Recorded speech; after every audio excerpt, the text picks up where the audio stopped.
میں تھوڑی ہی دیر میں ان سے جان چھڑا کر باہر بھاگا۔ میں نے ایک دفعہ بھی پلٹ کر نہیں دیکھا تھا۔ میری اپنے جذبات پر قابو پانا مشکل ہو گیا تھا۔ میں جوانی کی دہلیز پر قدم رکھ رہا تھا۔ ایسے میں میڈم کی غربت کی وجہ سے اپنے جذبات پر قابو پانا میرے لیے بہت مشکل ہو گیا تھا۔ وہ میری استاد تھیں، میرے لیے ماں کے برابر تھیں، لیکن انہوں نے اس رشتے کے تقدس کو خود ہی مٹا دیا تھا۔ میرے دل میں طرح طرح کے خیالات جنم لے رہے تھے۔ میں ایک عجیب سی کیفیت کا شکار ہو گیا تھا۔ کبھی کبھی تو میڈم فرزانہ کا حلیہ، ان کا لباس اور ان کے جذبات مجھے بے چین کر کے رکھ دیتے، تو کبھی انہیں باتوں کی وجہ سے مجھے گھبراہٹ شروع ہو جاتی۔ مجھے لگ رہا تھا اگر میں نے خود کو نہیں روکا تو میں گناہ کے راستے پر چل پڑوں گا۔ میں نے دل ہی دل میں ارادہ کر لیا تھا کہ اب میں دوبارہ ان کے پاس ٹیوشن نہیں جاؤں گا، لیکن قسمت نے مجھے اس قدر مجبور کر دیا کہ مجھے بار بار ان کی دہلیز پر رکھنا پڑا۔ میں نے اماں کے آگے لاکھ میں فرزانہ کے رویے کی شکایت کی، لیکن اماں نے مجھے ہی غلط سمجھا۔ اماں کو ایسا لگ رہا تھا میں ان کی سختی اور پڑھائی کے بوجھ کی وجہ سے ٹیوشن سے بھاگنا چاہتا ہوں۔ اماں کبھی کبھار میڈم سے میری پڑھائی کے بارے میں بہت فون پر سے پوچھ لیا کرتی۔ میڈم بھی میری بہت زیادہ تعریف کرتی تھی، اسی لیے اماں حیران تھی مجھے بھلا میڈم سے کیا دشمنی ہو گئی جو میں ہر وقت ان کی برائی کرتا رہتا ہوں۔ میں اس دن کو کوس رہا تھا جب آج سے تقریباً 2 مہینے پہلے وہ ہمارے محلے میں آئی تھی۔ مجھے آج بھی وہ دن یاد تھا جب ہماری گلی کے آخری والے مکان کے باہر سوزوکی آ کر رکی تو سب کی ہی نظریں اس طرف جم گئیں۔ کافی عرصے سے یہ 2 کمرے کا مکان خالی پڑا ہوا تھا۔ کوئی بھی کرایہ دار اس مکان میں آتا تو مہینے بھر سے زیادہ بھی نہ ٹکتا، اسی لیے لوگ بڑے تجسس سے دیکھ رہے تھے کہ اب کون اس مکان میں رہنے کے لیے آیا ہے۔ سب کے ذہن میں یہی بات تھی۔ کرایہ دار بھی زیادہ دن نکلنے والے نہیں۔ بہت مختصر سا سامان سوزوکی سے گھر کے اندر لے جایا گیا۔ ایسا لگتا تھا جیسے بس ضرورت کی کچھ چیزیں ہوں۔ 1-2 دن میں ہی سب کچھ پتہ چل گیا کہ اس مکان میں ایک بیوہ عورت کرائے پر آئی ہے جس کے آگے پیچھے کوئی نہیں ہے۔ وہ تنہا ہی اس گھر میں رہنے والی ہے۔ میری اماں بہت ہی ملنسار تھیں۔ جیسے ہی انہیں بیوہ عورت کے آنے کا پتہ چلا تو ایک ڈبے میں کھانا ڈال کر اس کے گھر چل پڑیں۔ اماں جتنے جوش و خروش سے اس عورت کے گھر گئی تھی، واپسی پر اتنی ہی ٹھنڈی آئی تھی۔ میں نے حیرت سے اماں کو واپس آتا دیکھ کر پوچھا، خیریت ہے؟ آپ تو 2 گھنٹے سے پہلے کسی کے گھر سے واپس نہیں آتی۔ آئے 10 منٹ میں ہی لوٹ کر واپس آ گئی ہیں۔ اماں برا سا منہ بناتے ہوئے کہنے لگی، عجیب بدمزاج عورت ہے۔ میں اتنی گرم جوشی سے اس سے ملنے کے لیے گئی، لیکن اس نے تو ایک لفظ بات تک نہ کی۔ ایسا لگتا ہے جیسے منہ میں زبان ہی نہیں۔ سارا وقت میرے آگے خاموش ہی بیٹھی رہی۔ میں لاکھ سوال کرنے پر بھی ٹھیک سے کوئی جواب نہ دیا تو میں واپس چلی آئی۔ میری توبہ جو میں نے آئندہ اس کے گھر جانے کے بارے میں سوچا بھی تو اماں کا جو اس کا حال احوال پوچھنے کے ساتھ ساتھ اس کے آباء و اجداد کو کھوجنے گئی تھی، نامراد واپس لوٹ آئیں، اور اس بات کو غصہ انہیں چڑھا تھا۔ میں اماں کی عادت سے اچھی طرح واقف تھا، اسی لیے ہنس ہنس کر لوٹ پوٹ ہو گیا۔ 2-4 دن گزرے تھے کہ سب لوگ یہ بات جان گئے تھے وہ عورت کھلنے ملنے والوں میں سے نہیں ہے، کیونکہ محلے میں سے جس کسی نے بھی اسے بات کی تھی اس نے کسی کو بھی خاطر خواہ جواب نہیں دیا تھا۔ سارے ہی محلے والوں نے اسے بدمزاج قرار دے دیا۔ کچھ ہی دن گزرے تھے کہ اس عورت نے اپنے گھر کے باہر ٹیوشن سینٹر کا بورڈ لگا لیا۔ سبھی محلے والے حیران تھے، جو کسی سے بات کرنا پسند نہیں کرتی، وہ محلے والوں کے بچوں کو کیا خاک پڑھائے گی۔ پڑوس والی سمینا خالہ نے اپنے 2 بچوں کو اس بیوہ عورت کے گھر ٹیوشن بٹھا دیا، کیونکہ وہ فیس بہت کم ہی لے رہی تھی۔ سمینا خالہ کے ذریعے اماں کو پتہ چلا تو ماسٹرز تک پڑھی ہوئی ہے اور بہت ہی قابل ٹیچر ہے، البتہ وہ زیادہ کسی سے بات چیت نہیں کرتی۔ شاید اس کا مزاج ہی ایسا تھا۔ تھوڑے ہی دنوں میں اس بات کا چرچا ہر طرف ہو گیا۔ وہ کم فیس لیتی ہے اور کافی سارے بچے اس کے پاس پڑھنے کے لیے جانے لگے ہیں۔ میں 7ویں جماعت میں آ چکا تھا۔ اماں میری غیر ذمہ داری اور نالائکی سے بہت زیادہ پریشان تھیں، اسی لیے ایک دن اماں بھی اس بیوہ عورت کے گھر ٹیوشن کی بات کرنے کے لیے پہنچ گئی۔ واپس آ کر اماں نے بتایا، مجھے کل سے میڈم فرزانہ کے پاس ٹیوشن پڑھنے کے لیے جانا ہوگا۔ اس بیوہ عورت کا نام فرزانہ تھا اور کافی لوگ اسے اب میڈم فرزانہ کے نام سے پکارتے تھے۔ اماں کے کہنے پر میں میڈم کے پاس ٹیوشن جانے لگا، لیکن 2-4 دن میں ہی مجھے اندازہ ہو گیا میڈم کی نظر کچھ ٹھیک نہیں ہے۔ میں میڈم کی عمر میں بہت زیادہ بڑی نہیں تھی، شاید جوانی میں ہی بیوہ ہو گئی تھی، لیکن ان کی عجیب و غریب حرکتیں مجھے شک میں مبتلا کر دیتی تھی۔ وہ میک اپ لگا کر خوب تیار ہو کر بیٹھ جاتی تو کبھی 2 دن تک بال نہ بناتی، کبھی ٹیوشن پڑھاتے پڑھاتے کمرے کے اندر جاتی تو گھنٹے بھر اندر ہی رہ جاتی۔ بچے انہیں کتنی ہی آوازیں کیوں نہ دیتے، لیکن وہ گہری بن کر بیٹھ جاتی، اور جب واپس آتی تو بنا پڑھائے سب کو چھٹی دے دیتی۔ مجھے میڈم کے پاس پڑھتے ہوئے 2 مہینے ہونے والے تھے۔ ایک دن اچانک ہی انہوں نے مجھے کسی کام سے کمرے کے اندر آنے کے لیے کہا تو مجبوراً میں ان کے پیچھے ان کے کمرے میں چل پڑا۔ مجھ میں اتنی ہمت نہیں تھی میں انہیں انکار کر دیتا۔ میڈم نے مجھے کمرے میں چارپائی پر بٹھایا اور بالکل میرے برابر لگ کر ہی بیٹھ گئی۔ مجھے ایسا محسوس ہوا جیسے میرے قدموں تلے سے زمین نکل گئی ہو۔ میڈم فرزانہ اور میرے درمیان فاصلہ نہ ہونے کے برابر تھا، ایک سوئی کی گنجائش بھی نہیں تھی۔ میرے جسم میں جھرجھری پیدا ہو رہی تھی۔ میں نے حتی الامکان میڈم فرزانہ سے دور ہونے کی کوشش کی، لیکن وہ بالکل میرے ساتھ چپک کر بیٹھی ہوئی تھی۔ اس سے پہلے کہ میں کچھ اور سمجھ پاتا، میڈم فرزانہ نے میرے ساتھ انتہائی عجیب حرکت کی۔ میری ٹانگیں کانپنے لگی۔ میرے وہم و گمان میں بھی نہیں تھا کہ وہ مجھے کمرے میں لے جا کر میرے ساتھ ایسا کچھ کرنے والی ہیں۔ میں نے میڈم کو خود سے دور کرنے کی کوشش کی، لیکن ان کا والہانہ انداز شدت اختیار کر گیا۔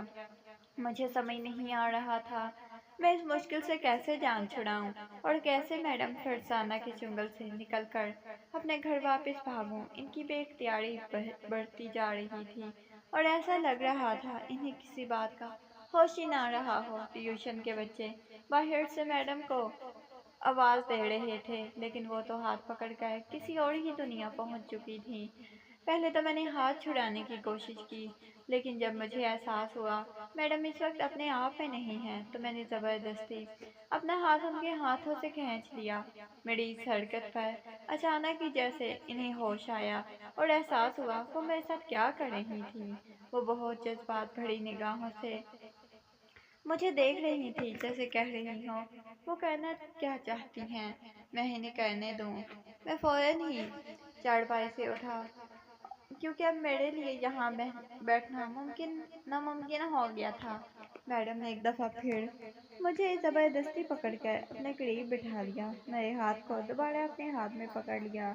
مجھے تو اپنے ہاتھوں سے بھی گھن محسوس ہو رہی تھی۔ تمہارے بغیر اب مجھے ایک پل بھی سکون نہیں آتا۔ میں سونے کے لیے لیٹتی ہوں تو تمہیں میری آنکھوں میں چلتے ہو، ساڑھے رات انگاروں پر لوٹتی ہوں۔ وہ جانے اور بھی کیا کچھ کہہ رہی تھی، میرے قدموں تلے سے زمین نکلی جا رہی تھی۔ میں نے میڈم فرزانہ کے صحن میں پڑا، اپنا بستہ اٹھایا اور اپنے گھر کی جانب دوڑ چلا۔ اماں مجھے جلدی کا راستہ دے کر غصے میں پوچھنے لگی کہ میں ٹھیک طرح سے پڑھ کر آیا ہوں یا نہیں۔ میں نے اماں سے ہر بات سچ سچ کہہ دی، کیونکہ اب میں میڈم کی حرکتوں کو برداشت نہیں کر سکتا تھا۔ آج پہلی دفعہ میں نے اماں کو میڈم کا پورا سچ رو رو کر سنایا تھا، کیونکہ ایک جوان لڑکا ہونے کے ناطے مجھ سے یہ بات بالکل بھی برداشت نہیں ہوئی تھی کہ ایک عورت اس طرح میرے قریب آ کر ایسی بے باک حرکتیں کرتی۔ کچھ دیر تو اماں خاموشی سے میرے چہرے کو ٹولتی رہی کہ میں کوئی جھوٹ تو نہیں کہہ رہا، لیکن میری شکل اور میرے آنسو دیکھ کر انہیں احساس ہو گیا میں نے انہیں سچ بتایا ہے۔ اماں نے فوراً چادر ڈالی اور میرا ہاتھ پکڑ کر میڈم فرزانہ کے گھر کی جانب نکل پڑی۔ میں نے ان کو لاکھ روکنے کی کوشش کی، لیکن انہوں نے میری ایک نہ سنی۔ اور کہا آج دودھ کا دودھ اور پانی کا پانی ہو کر رہے گا۔ وہ ایک استانی ہو کر کیسے اپنے بچوں کے ساتھ ایسی گھٹیا حرکت کر سکتی ہے؟ اگر بیچ میں وہ اتنی بد کردار ہے تو ہم انہیں محلے سے ہی نکال دیں گے، کیونکہ ایسی عورت کی وجہ سے محلے کا ماحول خراب ہونے میں وقت نہیں لگے گا۔ آج وہ تمہیں اکیلے کمرے میں لے جا کر اپنی تسکین کا سامان بنا رہی ہے تو کل کسی اور کو برگلا سکتی ہے۔ اماں نہایت غصے میں تھی اور میں بری طرح سے کانپ رہا تھا۔ اماں جیسے ہی میڈم کے گھر میں داخل ہوئی تو میڈم نے اماں کو دیکھ کر چونک اٹھی اور انہوں نے فوراً ہی باقی بچوں کو چھٹی دے ڈالی اور اماں سے ایسے خوش مزاجی سے مل رہی تھی کہ اماں بھی حیران رہ گئیں۔ میڈم تو کبھی کسی سے صحیح طرح سے بات بھی نہیں کرتی تھی اور آج وہ اماں سے شعر و شکر ہو رہی تھی۔ اماں آئیں تو بہت غصے میں تھی، لیکن میڈم فرزانہ کا رویہ دیکھ کر ان کا غصہ کچھ ٹھنڈا پڑ گیا تھا۔ اماں نے ڈھکے چھپے لفظوں میں میڈم سے پوچھا کیا کہ وہ میرے ساتھ ایسے سلوک کیوں کر رہی ہیں اور مجھے اکیلے کمرے میں لے جا کر اس طرح کی حرکتیں کیوں کر رہی ہیں؟ اماں کے سوال پر میڈم فرزانہ کے چہرے کا رنگ بدل گیا۔ انہیں شاید اندازہ نہیں تھا کہ میں اپنی ماں کو ہر ایک بات بتا دوں گا۔ کچھ دیر بعد خاموشی سے اماں کو دیکھتی رہی اور پھر ان کی نظر میرے چہرے پر ٹک گئی۔ میرا جسم پسینے سے شرابور ہو گیا۔ میڈم فرزانہ نے بہت پیار سے مجھے اپنے پاس بیٹھنے کے لیے کہا تو میں چونک گیا۔ اماں کے سامنے بھی مجھے اپنے قریب بٹھانے پر اصرار کر رہی تھی۔ میں نے ایک بے بس نظر اماں کے چہرے پر ڈالی تو اماں نے مجھے اشارے سے کہا کہ میں ان کے پاس جا کر بیٹھ جاؤں۔ اماں کے برابر سے اٹھ کر میں میڈم کی چارپائی پر آ کر بیٹھ گیا۔ میڈم نے اچانک ہی اماں کے سامنے میرا ہاتھ پکڑ لیا، میرے ہاتھ پر اپنا ہاتھ پھیرنے لگی۔ مجھے ان سے ہرگز بھی اس بات کی توقع نہیں تھی۔ اماں خاموشی سے میڈم فرزانہ کے چہرے کی طرف دیکھ رہی تھی۔ وہ اپنے سوالوں کے جواب کی منتظر تھی۔ میڈم نے بہت آہستہ سے اماں کے تمام سوالوں کے جواب دینے شروع کر دیے تھے، جس سے سن کر میں دنگ رہ گیا۔ میڈم نے بتا دیا تھا کہ وہ کیوں مجھے اپنے ساتھ تنہا کمرے میں لے جاتی، میرے ہاتھوں کو پکڑ کر کیوں اپنے لبوں سے لگاتی تھی، کیوں وہ میرے ہاتھ کو اپنے چہرے پر پھیرتی تو کبھی مجھے قریب کر کے میری خوشبو محسوس کرتی۔ میڈم نے ایک سوال کا جواب اماں کے آگے رکھ دیا۔ میڈم کے جوابات میں تو میری ماں پر سکتہ طاری ہو گیا تھا۔ میڈم نے بتایا کہ وہ صرف 14 برس کی تھیں جب ان کے ماں باپ نے ایک 40 سال کی عمر کے مرد کے ساتھ انہیں رخصت کر دیا اور ماں باپ کے حکم کے آگے انہوں نے خاموشی سے شادی کر لی۔ ان کے لیے سوائے ذہنی اذیت کے اور کچھ نہ تھی، کیونکہ ان کا شوہر ان پر بہت شک کرتا تھا۔ ان کا حسن ان کا دشمن بن گیا۔ میڈم کے شوہر کو یہی لگتا تھا میڈم آج نہیں تو کل انہیں دھوکہ دے کر کسی اور کے ساتھ فرار ہو جائے گی، اس لیے وہ میڈم کو گھر میں قید کر کے رکھتے۔ شادی کو 2 دن بھی نہ گزرے کہ میڈم کے گود میں ایک خوبصورت سا بچہ خدا نے تحفے کے طور پر ڈال دیا۔ وہ بچہ میڈم کی زندگی میں آیا تو میڈم کی زندگی بالکل بدل گئی اور وہ اپنے شوہر کے دیے ہوئے دکھوں اور تکلیفوں کو بھول کر اپنے بچے میں پوری طرح مگن ہو گئی۔ تو 4 سال ہی گزرے تھے جب ان کے شوہر کو کالے جرقان ہو گیا اور وہ بستر پر پڑ کر قطع الہی سے انتقال کر گئے۔ میڈم بڑی جوانی میں بیوہ ہو گئی، ان کا کوئی سہارا باقی نہ تھا۔ بیٹا بھی صرف 4 سال کا تھا، اس لیے میڈم نے ٹیوشن پڑھانا شروع کر دی، ساتھ اپنی پڑھائی بھی جاری رکھی۔ میڈم کے بھائی بھابھی نے انہیں واپس اپنے گھر میں رکھنے سے انکار کر دیا۔ میڈم کرائے کے گھروں پر رہنے پر مجبور ہو گئیں۔ وہ شادی کر کے بھی ایک کرائے کے گھر میں آئی تھی۔ وقت بہت تیزی سے گزرتا چلا گیا اور میڈم کا بیٹا 12 سال کا ہو گیا۔ ٹیوشن پڑھا کر اتنا کما لیتی کہ گھر کا گزر بسر ہو جاتا، لیکن قسمت کی دیوی ان پر مہربان نہ ہو سکی۔ ایک دن اچانک ان کا 12 سالہ بیٹا محلے کے ہال میں گر گیا۔ جب اسے نکالا گیا تو زندگی کی بازی ہار چکا تھا۔ بیٹے کی موت کے غم نے میڈم کو پوری طرح سے پاگل کر دیا تھا۔ اسی لیے وہ اپنا پرانا کرائے کا گھر چھوڑ کر ہمارے محلے میں شفٹ ہو گئی تھی۔ وہ محلے کی عورتوں اور لوگوں سے اسی لیے دور بھاگی تھی کیونکہ ان میں اتنی ہمت نہیں تھی وہ کسی کو اپنی بربادی کی داستان سنا کر سکتی۔ میڈم کو گزر بسر کرنے کے لیے مجبوراً ٹیوشن کا سہارا لینا پڑا۔ اس کے سوا انہیں کوئی کام نہیں آتا تھا۔ جب میں میڈم کے گھر ٹیوشن پڑھنے کے لیے آیا تو میڈم کی آنکھیں کھلی کی کھلی رہ گئیں۔ میں ہو بہو ان کے بیٹے کی طرح تھا۔ وہ سوچ بھی نہیں سکتی تھی کہ میں ان کے بیٹے سے اس قدر مشابہت رکھ سکتا ہوں۔ وہ گھنٹوں مجھے اپنا بیٹا سمجھ کر دیکھتی، اپنی پیاسی ممتا کو سیراب کرتی۔ جب ان کی برداشت ختم ہو جاتی وہ کمرے میں جا کر رونے بیٹھ جاتی۔ مجھے دیکھ کر ان کے بے چین سے دل کو پیار کرنے کو بےتاب ہوتی، اور ایسے ہی جب ان کا صبر ختم ہوا تو وہ مجھے کمرے میں لے گئیں، میرے ہاتھ کو پکڑ کر اپنے ہونٹوں سے لگا کر انہیں چومنے لگی۔ کبھی میرے ہاتھ کو اپنی آنکھوں پر لگاتی تو کبھی میڈم کو بالکل ہی کل سمجھا تھا، لیکن وہ تو بیچاری ممتا کی ماڑی تھی۔ اپنا پورا سچ بتا کر میڈم بری طرح سے رو رہی تھی۔ اماں دکھ سے انہیں دیکھ رہی تھی۔ کبھی ہم لوگوں کو جانے بغیر ہی انہیں کتنا غلط سمجھ لیتے ہیں۔ میں نے بھی میڈم کے ہر انداز کا غلط مطلب نکال لیا تھا، جبکہ وہ مجھے اپنے بیٹے کی نظر سے دیکھتی تھی۔ کبھی بھی انسان کو پوری طرح جانے بغیر اس کے بارے میں اندازہ نہیں لگانا چاہیے، کیونکہ ہمارے ارد گرد میڈم جیسے کئی کردار موجود ہوتے ہیں۔